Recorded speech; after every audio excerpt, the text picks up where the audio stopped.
লাল লাল ঝোলের কষা মাংস।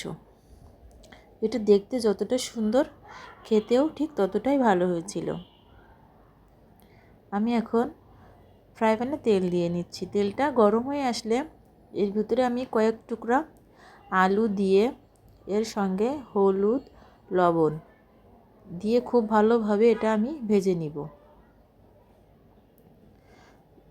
মাংসের ভিতরে আলুটা ভেজে নিয়ে রান্না করলে যেন আলুর স্বাদটা দ্বিগুণ হয়ে যায়।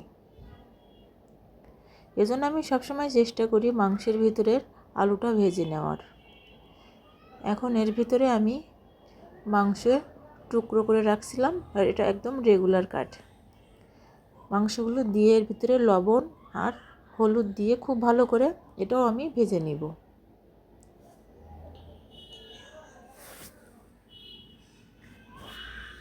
একটু ভালো করে লবণ হলুদ মাখিয়ে নিচ্ছিলাম। এরপর কিছুক্ষণের জন্য আমি রেখে দিব। আবারও একটু নিচ থেকে উলটপালট করে দিব পুরো মাংসটা ভেজে নেওয়ার জন্য। মাংসটা কিছুক্ষণ পর ভাজা হয়ে গেছে।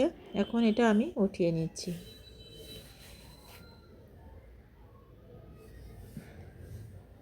পেঁয়াজ কুচি দিয়ে দিলাম, দিয়ে একটু নাড়াচাড়া করব। এর ভিতরে এখন দিয়ে দিচ্ছি গোটা গরম মশলা।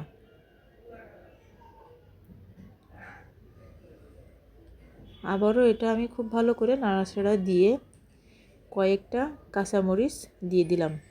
কাঁচামরিচগুলো মুখটা একটু হালকা কেটে নিয়েছিলাম।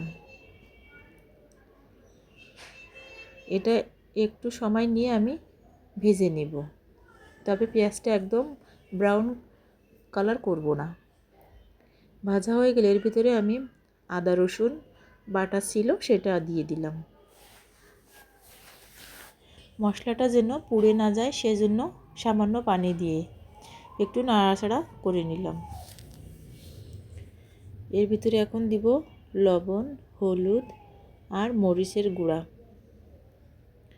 মরিচের গুঁড়াটা একটু বুঝেই দিব, কারণ এখানে আমি কাঁচামরিচ দিয়েছি। আর এখানে জিরার গুঁড়া দিয়ে দিলাম, দিয়ে খুব ভালো করে মশলাটা কষিয়ে নিব। একটু পর এটা আমি ঢেকে দিব। ঢাকনাটা খুলে আবারও নাড়াচাড়া দিয়ে নিব।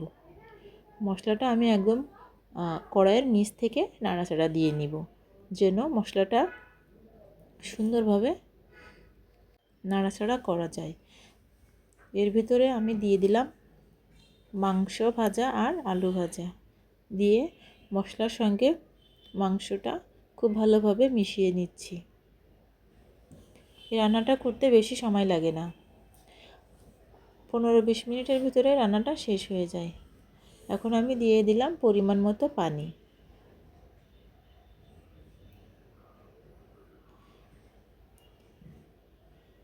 পানি দেওয়ার পর সামান্য একটু নাড়াচাড়া দিয়ে এটা আমি ঢেকে দিব। কিছুক্ষণ পর ঢাকনাটা খুলে আরও একটু নাড়াচাড়া দিয়ে নিব। এভাবে রান্না করলে খেতে খুব ভালো হয়। আমি কিন্তু এই মাংস রান্নার সময় সামান্য চিনি দিয়েছিলাম। চিনি দিলে টেস্টটা একদম চেঞ্জ হয়ে যায়।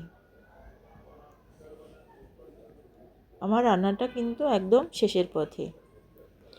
আমি আঁচটা একটু লো করে দিয়ে দিলাম। লো হিটে রেখে এই পর্যায়ে চলে আসতে। আল্লাহ হাফেজ।